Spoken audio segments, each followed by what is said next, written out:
बुलंदशहर में बोले यूपी समाज कल्याण विभाग के राज्य मंत्री असीम अरुण। आज अमेरिका में मोदी जी का नहीं बल्कि पूरा भारत देश सम्मान हो रहा है। असीम अरुण। मोदी राज में देश 5 सबसे बड़ी अर्थव्यवस्था में शामिल हुआ। असीम अरुण। बंटवारे व तोड़फोड़ की नींव पर बना पाकिस्तान दिवालिया हो चुका है। असीम अरुण। पाकिस्तान आज कराची में अपनी कोर्ट बेचने की स्थिति में है। असीम अरुण। हम ऐसी तैयारी कर रहे हैं जिससे गंगा किनारे केमिकल आधारित खेती पूरी तरह खत्म हो। असीम अरुण। योगी सरकार ऑर्गेनिक फार्मिंग को बढ़ावा देने में जुटी है। असीम अरुण। भाजपा के महासंपर्क अभियान के तहत बुलंदशहर पहुंचे थे असीम अरुण। आज बुलंदशहर में भारतीय जनता पार्टी के महासंपर्क अभियान के तहत आदरणीय अनूप वाल्मीकि जी, माननीय मंत्री राजस्व विभाग के, और मैं असीम अरुण, हम लोग आपकी सेवा में आज उपस्थित हैं और प्रबुद्ध वर्ग से बैठक हो रही है, घर घर संपर्क अभियान हो रहा है और साथ साथ और भी कार्यक्रम हैं। ये इस उद्देश्य है कि माननीय मोदी जी के नेतृत्व में भारतीय जनता पार्टी के केंद्र के सेवा काल के 9 वर्ष पूरे हुए हैं। इस 9 वर्षों में जहां उससे पहले भारत की गिनती फ्रेजाइल 5 यानी सबसे कमज़ोर 5 अर्थव्यवस्थाओं में होने लगी थी, आज सबसे मजबूत 5 अर्थव्यवस्थाओं में हो रही है और आने वाले समय में हम सीढ़ी नंबर 4 पे और 3 पे जाने की तैयारी कर रहे हैं। न केवल अर्थव्यवस्था मजबूत हुई है, लेकिन सरकार के हर सेक्टर में सबसे पहले भ्रष्टाचार को दूर करने का काम किया गया, सुशासन यानी व्यवस्थाओं को सुदृढ़ किया गया और उसका परिणाम आज ये है कि हमारी अर्थव्यवस्था कोविड की चुनौतियों के बावजूद 7-8% की गति से लगातार बढ़ रही है। इसके विपरीत अगर हम देखें, पाकिस्तान जो बंटवारे की नींव पे, तोड़फोड़ की नींव पे रखा गया था, आज पूरी तरीके से दिवालिया हो चुका है, अपने कराची के पोर्ट को बेचने की तैयारी कर रहा है।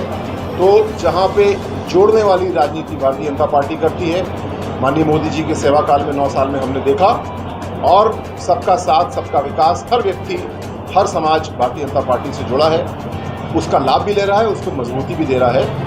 इसी दिशा में हम लोग कार्य कर रहे हैं और हमें पूरा विश्वास है कि आने वाले समय में 1 साल बाद लगभग जो अगला चुनाव होगा, बुलंदशहर से पूरे उत्तर प्रदेश से एक बहुत बड़ा जनादेश भारतीय जनता पार्टी को मिलेगा और पुनः मोदी जी के नेतृत्व में एक और सेवा काल उत्तर प्रदेश की जनता हम लोग को 80 में से 80 सीट का आदेश देके देगी। 2 साल बेमिसाल रहे, आपके हिसाब से आपको क्या लगता है कि आपको चुनाव विशेष है, क्या कुछ हो सकता है? अवश्य। जो परिपूर्णता है या परफेक्शन है, ये एक ऐसी चीज़ है जो हमेशा आगे बढ़ती रहती है। मैं आपको उदाहरण दूंगा, जैसे मोदी जी ने डायरेक्ट बेनिफिट ट्रांसफ़र और आधार कार्ड और सबके जनधन खाते खुलवाए। ये 3 ऐसे बड़े काम थे जिससे नींव रखी भ्रष्टाचार को समाप्त करने की। लेकिन इसके आगे उत्तर प्रदेश सरकार एक काम कर रही है, मोदी जी के निर्देशन में एक फैमिली आईडी बनाई गई कि कौन से परिवार को कितनी सुविधाएं मिली और कौन से परिवार को सुविधाएं नहीं मिली। ये अगली ऊंचाई पे हम लोग जाने का प्रयास कर रहे हैं, जहाँ पे भ्रष्टाचार को दूर करने में सफलता हमको मिली, लेकिन विकास में कुछ अंतर महसूस हो रहा है। कुछ परिवार ज़्यादा लाभ ले रहे हैं, कुछ परिवार कम लाभ ले रहे हैं। कि जहाँ पे ये फैमिली आईडी की योजना बन के चालू हो चुकी है, रोल आउट हो रही है क्रमानुसार, तो ये एक उदाहरण है जैसे हमको आगे बढ़ना है। इसी प्रकार इंफ्रास्ट्रक्चर की अगर हम बात करते हैं तो आज उत्तर प्रदेश एक्सप्रेसवे प्रदेश है। एयरपोर्ट के हमारे 10 एयरपोर्ट बन गए या बन के तैयार हो रहे हैं, लेकिन इसको हमको और आगे लेकर के जाना है। पर्यटन के क्षेत्र में हमको आगे भविष्य में हेलीकॉप्टर सेवाएं शुरू करनी हैं जो छोटे दूरी की हों, पर्यटक क्षेत्रों के लिए भी हों, धार्मिक पर्यटन के लिए भी हों। तो हमेशा आगे बढ़ने का रास्ता रहेगा। अगर हम लॉ एंड ऑर्डर की बात करते हैं, कानून व्यवस्था की बात करते हैं, तो बहुत अच्छा परिणाम हमको मिला, लेकिन साइबर क्राइम एक ऐसा क्षेत्र है जो चुनौती बढ़ करके आगे आई है। उसके लिए योगी जी ने एक एडिशनल डीजी लेवल के अधिकारी के नेतृत्व में साइबर सेल बनाया, हर थाने पे साइबर डेस्क बनाई। तो ऐसी चुनौतियां हमेशा रहेंगी और अगर हम हर साल आगे बढ़ रहे हैं तो हम जनादेश के मुताबिक सेवाएं अच्छी करेंगे। पटना में विपक्षी दलों की एक बड़ी बैठक हुई है, कई पार्टियां एक साथ आई और चुनाव लड़ने की घोषणा की है एक साथ, क्या कहेंगे? ये तो एक फ़ोटो सेशन है, एक फ़ोटो अपॉर्चुनिटी है जो दी जा रही है। और जैसा बहन जी ने कहा शायद वही बात सही है कि दिल मिले ना मिले और हाथ मिलते रहना चाहिए। तो ये हाथ मिलाए जा रहे हैं केवल इस बात के लिए कि किस तरीके से मोदी जी के सेवा काल को रोका जाए, जो कि अब असंभव है। लोग 9 साल और अगले साल तक लोग 10 साल मोदी जी का ईमानदारी का, सुशासन का और संस्थाओं को मजबूत करने का सेवा काल देख चुके होंगे। और विपक्षी एकता के अलग अलग मॉडल हम पिछले उत्तर प्रदेश और लोकसभा के चुनाव में देख चुके हैं। कोई भी मॉडल आया, लेकिन भारतीय जनता पार्टी को जनादेश हर बार जनता ने और बढ़ के दिया।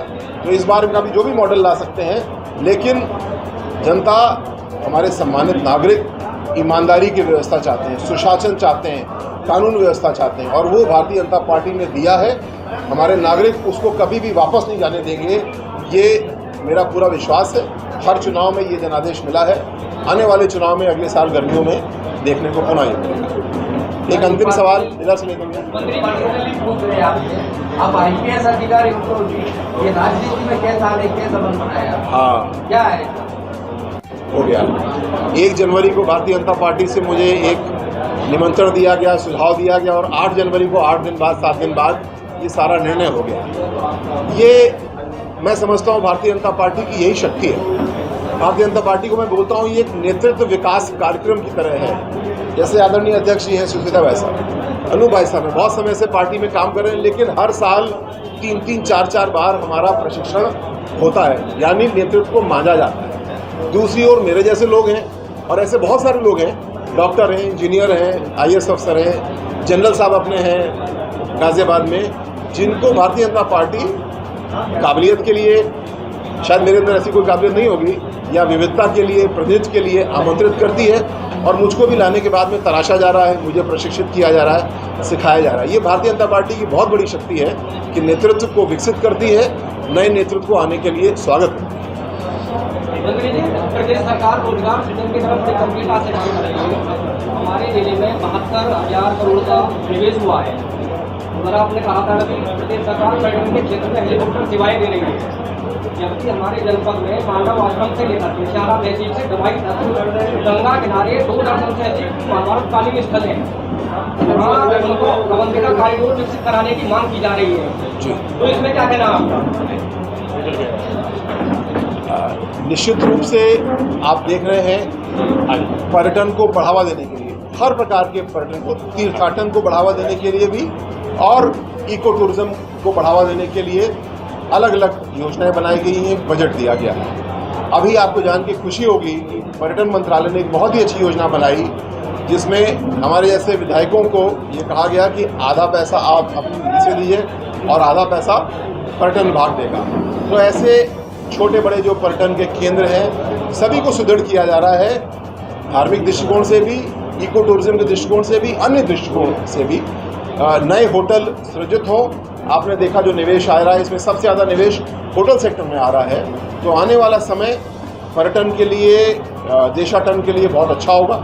जितना अच्छा इंफ्रास्ट्रक्चर हमारा ट्रांसपोर्टेशन का, आवागमन का हो गया है, वो और आगे बढ़ेगा। और मुझे खुशी है कि आपने इस विषय को रखा, इसको हम लोग और मजबूत करेंगे, आगे बढ़ाएंगे। तो देखिए, इसमें जो हमारे पर्यटन क्षेत्र है प्रदेश में, प्रयागराज और झांसी के बाद में यहाँ विश्व पर्यटन की बहुत बड़ी संभावना है, क्योंकि बहुत बड़ी लंबी श्रृंखला है धार्मिक स्थलों की, और वो भी गंगा किनारे सटी। इको टूरिज्म के लिए बहुत बेहतर स्थान है। इसको अंतिम सवाल मानेंगे। और आपने बिल्कुल सही कहा, मैं कन्नौज से विधायक हूँ, मैं भी गंगा के किनारे हूँ। बुलंदशहर में आप भी गंगा किनारे हैं, हम लोग का सौभाग्य है। और गंगा जी की निर्मलता को सुनिश्चित करने के लिए गंगा जी के दोनों तरफ 5 किलोमीटर की ऐसी पट्टी विकसित की जा रही है, जहाँ पे केमिकल आधारित खेती अब नहीं होगी, जिससे कि ऑर्गेनिक फार्मिंग को बढ़ावा मिलेगा। और साथ साथ जो गंगा जी के अंदर केमिकल का बहाव आता है, पानी की निर्मलता समाप्त होती है, उसमें जहर आता है, केमिकल आता है, आने वाले वर्षों में ये पूरी तरीके से दूर हो जाएगा। जब ऐसा होगा तो स्वाभाविक है कि हमारे धार्मिक पर्यटन में और रुचि बढ़ेगी, उसको बढ़ावा मिलेगा। और जो बुलंदशहर के ऐसे पर्यटक स्थल हैं